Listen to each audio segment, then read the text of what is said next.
रुक करेंगे खबरों का तो आपको बता दें कि पटना में जेडीयू की राष्ट्रीय कार्यकारिणी की बैठक चल रही है। बैठक में तमाम उन विषयों पर मंथन किया जा रहा है जो फिलहाल सामने है, चाहे वो किसान बिल हो या अरुणाचल प्रदेश में विधायकों की टूट का मुद्दा हो। इन तमाम मुद्दों पर मंथन किया जा रहा है। आपको बता दें कि पूर्व केंद्रीय मंत्री अली अशरफ फातमी ने कहा है कि अरुणाचल प्रदेश में जो कुछ भी हुआ है वो दुखद है। अरुणाचल प्रदेश में विधायकों के तोड़े जाने पर श्रवण कुमार ने कहा कि कभी खुशी कभी गम का दौर आता रहता है, हमारा दल इससे निपट लेगा। हम लोग का कोरोना के कारण जो है, कोरोना के कारण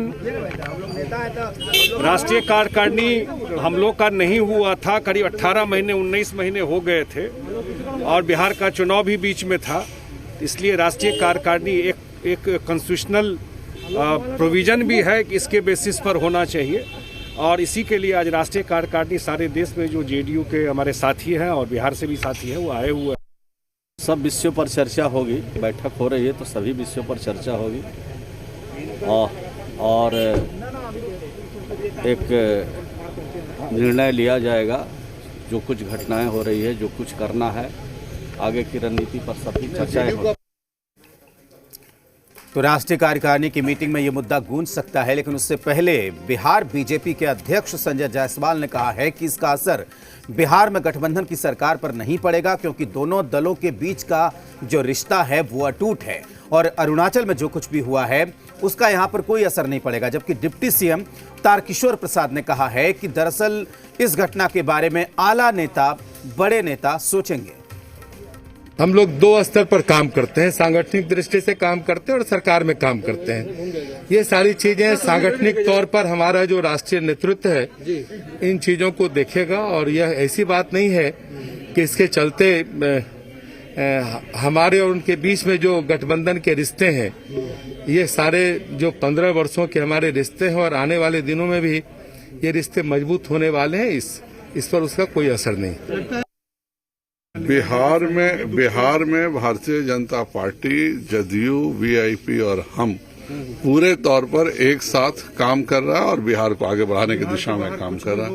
बिहार को लेना देना नहीं है। बिहार में जो भी कार्य हो रहे हैं वह बिहार सरकार अच्छे से कर रही है और बाकी जगहों पर अलग अलग है। कहीं पे हम एनडीए को सहयोगी है, कहीं नहीं है। अभी बंगाल में ही हम भी लड़ने को चुनाव सोच रहा है, जदयू भी चुनाव लड़ने को सोच रही है।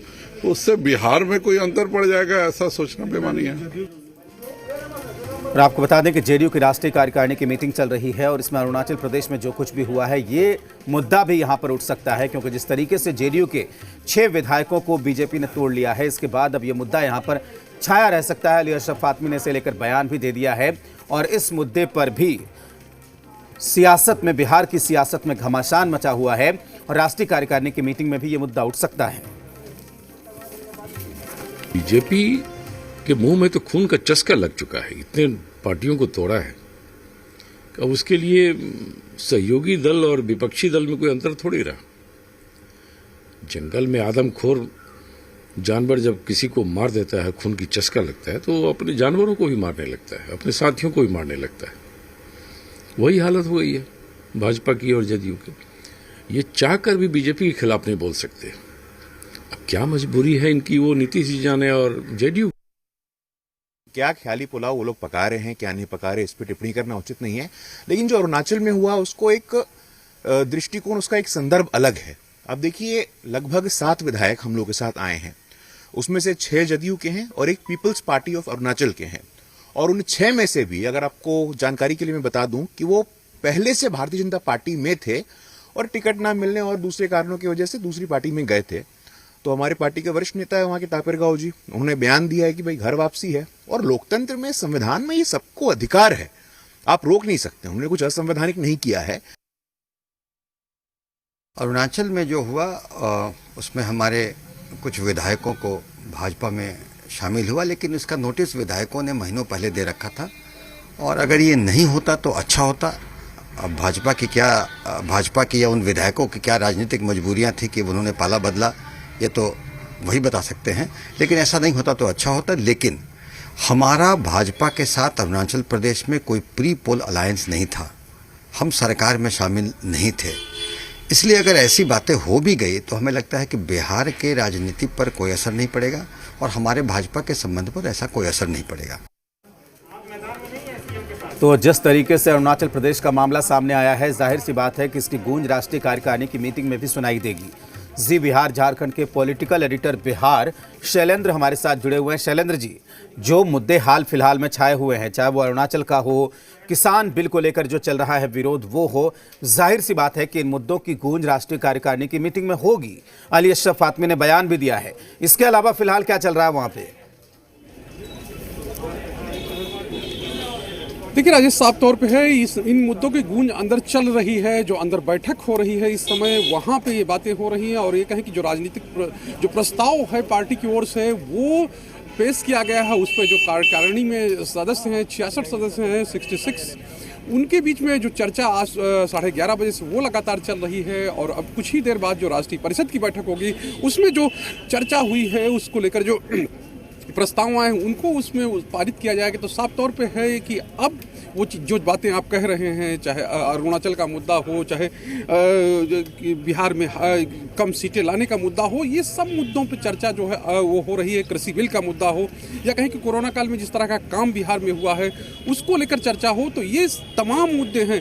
बंगाल का मुद्दा हो, बंगाल में जिस तरह चुनाव लड़ा जाना है उसको लेकर, तो ये सब मुद्दों पर जो अंदर जो बातचीत है, जो पार्टी के नेता हैं, सीनियर नेता हैं, वो अपनी बात रख रहे हैं। और कुछ देर बाद जब मुख्यमंत्री नीतीश कुमार भी बोलेंगे, उसके बाद राष्ट्रीय परिषद की बैठक होगी, उन तमाम जो चर्चाएं सुबह से हो रही हैं उन पर मुहर लगेगी। और उसके बाद पार्टी की ओर से एक ऑफिशियल कहें कि बयान जो है वो आएगा, प्रेस कॉन्फ्रेंस करके बताया जाएगा कि आखिर इस 2 दिवसीय जो बैठक है, जो पदाधिकारियों ने जो मुद्दे तय किए थे, उसके बाद जो राष्ट्रीय कार्यकारिणी में उन पर चर्चा हुई और उसके बाद क्या फलाफल निकला, इसके बारे में जानकारी दी गई। साफ तौर पर है एक मैसेज देने की कोशिश हो, क्योंकि अब जिस मुद्दे की बात आप कर रहे हैं कि अरुणाचल प्रदेश की, उसको लेकर जो जदयू के नेता खुले तौर पर बोलने लगे और साफ तौर पे कहने लगे हैं कि नहीं, वहाँ जो हुआ है वहाँ की परिस्थितियों को देखना होगा, उस पर चर्चा होनी चाहिए, उस पर मंथन होना चाहिए।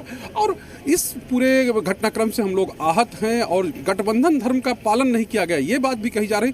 तो ये तमाम चीज़ें हैं, तमाम बातें हैं, ये सब खुलकर अब सामने आएंगे। और पार्टी के अंदर कई स्तर पे इसको लेकर चर्चा हुई है। और विशेष ये देखना होगा कि जो राष्ट्रीय अध्यक्ष हैं नीतीश कुमार, वो किस तरह से अपनी बात को रखते हैं, क्योंकि जब इससे पहले उनसे बातचीत हुई थी तो उन्होंने कहा था कि वहाँ की परिस्थितियाँ की थी और 26-27 की बात उन्होंने की थी। तो आज 27 तारीख है, आज की बैठक के बाद जो भी पार्टी का एक ऑफिशियल स्टैंड होगा वो सामने आएगा।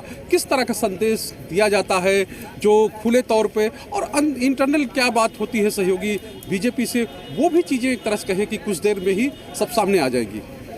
बिल्कुल शैलेंद्र जी, बहुत शुक्रिया आपका पूरी जानकारी के लिए। तो जाहिर सी बात है कि थोड़ी देर के बाद